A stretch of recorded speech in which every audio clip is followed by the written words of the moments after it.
আমরা সবাই শয়তানের প্ররোচনায় পড়ে পাপ কাজ করি, এমনকি আদম হাওয়াও শয়তানের প্ররোচনাতেই জান্নাতে ফল খেয়েছিলেন। প্রশ্ন হলো, শয়তান তাহলে কার প্ররোচনায় সেদিন আদমকে সিজদা করে নাই?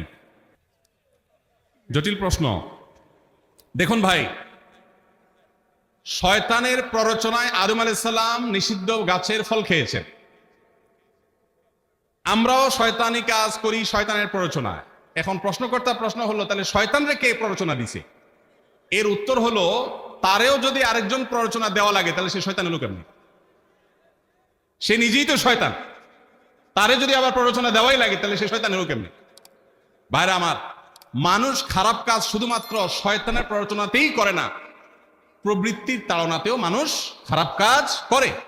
দলিল আল্লাহ তাআলা কোরআনে বলেছেন, ইন্নান নাফসা লাআম্মারাতুম বিসসু। মানুষের প্রবৃত্তি এটা মানুষকে অনেক সময় খারাপ কাজের প্রতি নির্দেশ করে। এই যে রমজান মাসে শয়তান শেকলে বাধা আছে, তারপরে কি সব খারাপ কাজ বন্ধ হয়ে যাবে? তার মানে ওই যে ভেতরের যে শয়তানের দোসর, ভেতরের শত্রু যে কুপ্রবৃত্তি, সে কুপ্রবৃত্তি মানুষকে খারাপ কাজের নির্দেশ দেয়। তো শয়তানের প্রবৃত্তি তাকে খারাপ কাজের নির্দেশ দিয়েছে।